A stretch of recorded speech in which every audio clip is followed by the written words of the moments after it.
All right, welcome back to episode 6 of our Good versus Evil. We're playing BFME 2, and I am me, and you are... Dad. The other me. Right. So we're actually both playing as elves, and this was kind of like a bold move because we're playing 2 hards, and so usually we try and balance that out, like you're usually men or vice versa. Yeah, we always want men because we're always looking for those trebuchets that help take out all the buildings at the end. But the Ents kind of do a good job of working as trebuchets for the elves. It's the closest thing. They're about as fast as trebuchets since they walk pretty slow. But I don't know. I mean, you can't really upgrade Ents, so it's kind of like, I mean, with the trebuchets, you can get the flaming firestone and all that and all the upgrades. Yeah. But the elves' big thing is, I think, their arrows. Silverthorn arrows are amazing. They can take out buildings, everything. You know, they just can do everything, and they're very mobile, so pretty lethal. But it takes a lot to get to them. You have to build so many bits of infrastructure just to get to those Silverthorn arrows. So I'm actually trying out a different strategy with this game. I'm actually building 2 archery ranges at the same time.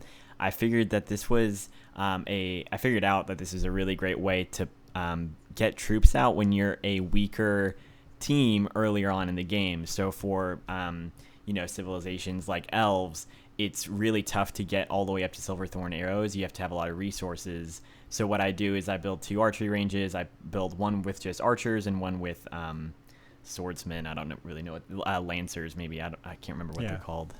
So one of the things we always do with our heroes is we love to get them to rank up as quickly as possible. So you send them out and sort of attack things in the area and do whatever you can. It's not so much for the money, but to get them to rank quicker. So that's what we did here. I've got level 2 here already. See, so that's what we're trying to do is just, find things to attack, so to speak. I'm also just building a ton of farms, even if it's like, 30 or 40%. I'm just kind of getting as many as possible to squeeze as much resources out as we can. You'll see I already got a couple units out, 2 or 3, and kind of getting a little army together. But yeah, we usually try and meet up and kind of hold the lines, usually in the middle at like some outpost or something. Yeah, and this is where it helps to coordinate because in my case, I'm trying to build an Entmoot early on, which is something you kind of tend to do towards the end of the game if you're playing on your own. But when you're playing with somebody, you can always sort of partner up. So one can focus on one thing, another. You can see I'm sending my hero in to try to do some damage and get some ranking. Yeah, and I've gotten pretty obsessed with setting up formations, as you can see there. I just like everything to look really clean. But I've also noticed it's pretty effective because they'll arrange the battalions automatically by putting archers in the back, and then they're protected by swordsmen if you have those units. So you can see my archers are in the back there. And this is really effective because, again, elves' biggest power is the Silverthorn, and so you can kind of protect your archers this way. Yeah, that's really good. So, of course, the key thing is when you do get an Entmoot is to try to get Treebeard. But Treebeard is pretty vulnerable, so you have to keep him very well protected. But once he gets going, and because he starts straight away at level 10, so he's really helpful.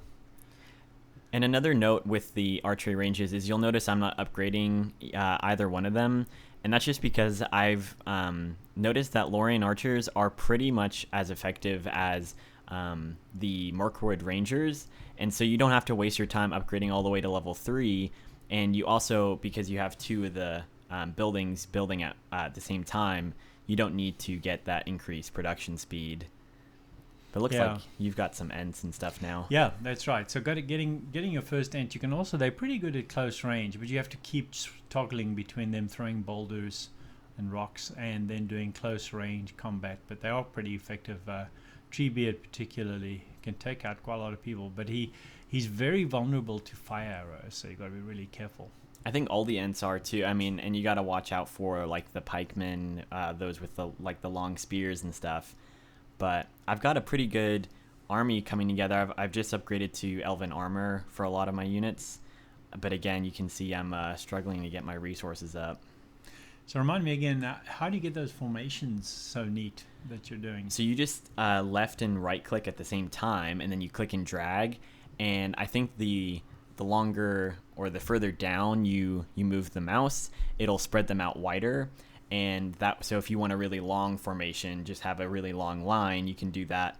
Or if you want it like a tighter formation where it's skinny, and then just going really far back, you just kind of do a short little click and drag. Yeah, I think that's I can see you doing it there. That's really cool, and it's a quick way to defend an area.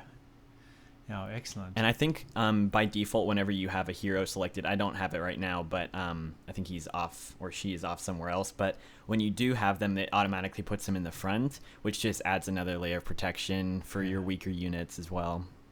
Yeah, you can see I'm taking a lot of the beating here in top left corner of the map, and the Ents are working pretty hard trying to deal with it. Now I can see that my Treebeard's about to die here, and you can't heal them. That's the really weird part. So there you go, lost Treebeard, but I've got 2 other Ents, so I'm just going to deploy them here quickly in short range combat. They yeah. And I'm sending over, like my hero is coming over there. I'm about to level up to get the tornado, and I'm going to send some units. I'm holding off on sending some units over there just because I don't want to, take my entire army out of my base and then he attacks me. But also, when elves are like early on in the game, they're very vulnerable, and so I would have just wasted all my resources if they go in and just die all at once. Yeah, those pikemen are very effective. So, but anyway, so well, it looks like we've defended your base. I just leveled up, so I've got a tornado ready to go when we need it. Good. And I just got forge blades. That's upgrading. Yeah, it's awesome. It helps so much. So it's amazing how well balanced this game is, even after all these years. It's one of the best balanced games, I think, in terms of all the different powers. And definitely with the remake, it's become more balanced and a little harder to just rise really quickly to power. And they've definitely made the, evil civilizations a lot stronger, which makes sense because with men and elves, you've got the healing capability, which you don't really realize how much you rely on it until you switch to like Mordor or Isengard, and then your units, you can't heal your units when you're being attacked. Yeah, exactly. Yeah. Now, I think also in the early days of this game, in the first versions, if you just got Gandalf, you were basically set. And Gandalf had such incredible capabilities. But now they've created a better system of vulnerabilities. So even if you build your own heroes, you're still very limited in how many of those points you can. So I've just got Silverthorn arrows finally ordered. So did I, actually. It takes forever to get those. Well, I'm finally giving in and sending over my units because you're being pretty overrun, and I'm trying to defend it with just my hero till my troops can get there. Yeah, the Elven towers are pretty useless. I mean, they just not very sturdy. They just can't take a lot of attacks. We've noticed though that building a couple of those towers is useful because it's something that their units go straight for, especially if it's on the outer perimeter of your base. Yeah, it acts as a good distraction. But they're not like the towers the men build, which tend to stand well. The Elven towers are pretty weak. So you'll see I'm getting into formation pretty quickly. But he's got a hero there, which is kind of running through all my troops. But you can see my Silverthorn arrows are in action. Hopefully my hero can come over there and heal a little bit. And my Entmoot's on fire. So as long as the Ents aren't on fire. I'm actually just building my first Entmoot now, and I'm going to try and start getting that going. So now that I've got Silverthorn arrows, now I can really start to create some damage. So you can see there they go. Silverthorn's working. So when they work Silverthorn together with the Ents are pretty effective. Right. I mean, they really can take a lot of stuff out. Especially with heroes to get rid of, if you send a hero ahead of everyone, you can take out the trebuchets or anything that would take out those arrows quickly. Yeah. And so I think the main thing of this game is to make sure you keep the enemy away from building any form of trebuchets, because once the enemy gets to a certain critical mass, it becomes almost impossible to beat them. So you have to act quickly. You can't spend all your time just fortifying your own situation. You have to be aggressive and move. But if you move too fast, of course, you leave yourself vulnerable. So I think that right there is the art of the game. The only thing with Ents, and it's the same for trebuchets, is you got to be careful that you don't attack them when when you've got ground soldiers, like lancers or swordsmen up close, because their rocks can just take your own units out with the others. Yeah, you can hurt yourself.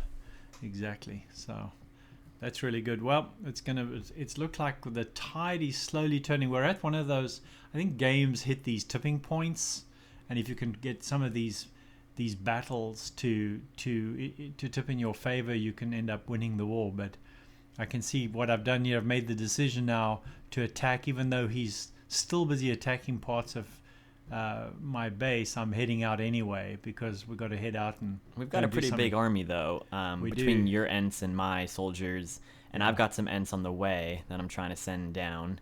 Yeah. Hopefully I can come down at a different angle. Yeah. Once we get it up and running, I think it's gonna really help. And it's interesting. I mean, this is the first one of the first games we've tried, both being elves, like we mentioned, but we're also only playing 2 CPUs. We're not taking on, even if it was a medium or an easy, we're not taking on 4 or 5 or 6 others at once. Yeah. And I just don't know if that would be possible with elves unless you've got serious fortifications.